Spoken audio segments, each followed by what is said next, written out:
بسم اللہ الرحمن الرحیم۔ امام مسلم رحمۃ اللہ تعالی علیہ نے ابو ہریرہ رضی اللہ عنہ کی روایت ذکر کی ہے، جس میں ایک دعا کا ذکر ہے، اعوذ بکلمات اللہ التامات من شر ما خلق۔ بڑے مختصر الفاظ ہیں اس کے، لیکن جامعیت اس دعا کی اور فوائد اس کے اتنے زیادہ ہیں کہ بیان سے باہر ہے۔ ظاہر بات ہے کہ کہیں پہ بھی آدمی ہو، چونکہ صحابی رسول صلی اللہ علیہ وسلم نے آ کر شکایت کی کہ یا رسول اللہ، رات کو مجھے لدغتنی البارحۃ العقرب، کہ مجھے رات کو بچھو نے ڈھنس لیا۔ تو آپ صلی اللہ علیہ وسلم نے فرمایا، کیا تو نے رات کو یہ کلمات نہیں پڑھے تھے؟ اعوذ بکلمات اللہ التامات من شر ما خلق، یعنی اعوذ بکلمات اللہ التامات من شر ما خلق، میں اللہ تعالیٰ کے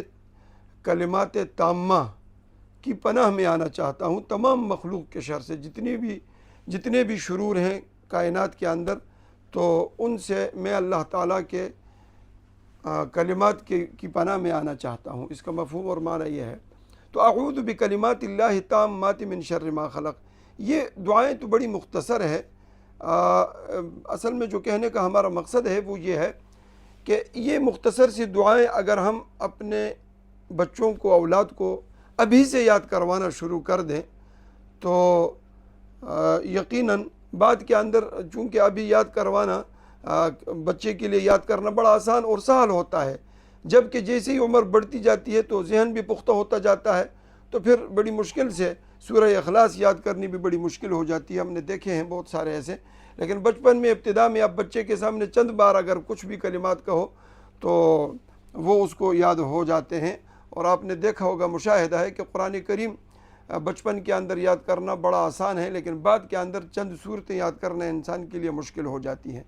تو یہ دعائیں، جس طرح پہلے ہم نے ایک دعا بسم اللہ الذی لا یضر مع اسمہ شیء فی الارض ولا فی السماء وهو السمیع العلیم،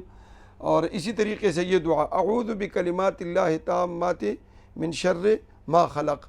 تو آپ صلی اللہ علیہ وسلم نے اس شخص سے، صحابی رسول سے فرمایا کہ اگر تو رات کو ان کلمات کو پڑھ کے سو جاتا تو کبھی بھی تجھے بچھو نہ ڈستا۔ تھوڑا سا اگر ہم غور کر لیں کہ بچھو اور سانپ یہ انسان کے دشمنوں میں سے ہے، اور یقیناً انسان جب رات کو سوتا ہے تو وہ اپنے آپ کو ہر طریقے سے محفوظ کر کے ہی وہ بستر پہ جاتا ہے، اور اس کے بعد وہ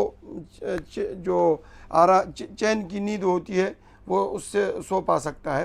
تو بجائے اس کے اگر آدمی یہ عقیدہ اور تصور، یہ مصمم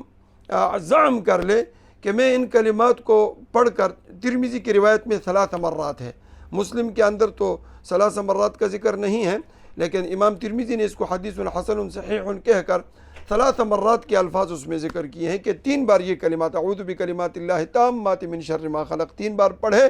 تو اس کو کوئی چیز ضرر نہیں پہنچا سکتی۔ اب بحیثیت مسلمان ان کلمات کو پڑھنے کے بعد بڑی چین کے ساتھ آدمی سو جائے اور یہ یقین کر لیں کہ مجھے کوئی سانپ، بچھو، دیگر جتنی بھی موذی چیزیں اور اشیاء ہیں وہ ضرر نہیں پہنچا سکے گی۔ تو یہ دعا ابھی سے ہم یاد کر لیں، دونوں دعائیں، بلکہ بسم اللہ الذی لا یضر مع اسمہ شیء فی الارض ولا فی السماء وهو السمیع العلیم، یہ پڑھنے سے جس طرح ہم نے پہلی محفل میں کہا تھا 3 بار صبح پڑھے تو شام تک کوئی چیز اس کو تکلیف نہیں پہنچا سکے گی، کوئی شر اس کو نہیں پہنچے گا، سوائے جو موت مقرر ہے تو وہ آنی ہے۔ رات کو پڑھے تو صبح تک، اور اسی طریقے سے یہ دعا بسم اللہ اعوذ بکلمات اللہ التامات من شر ما خلق۔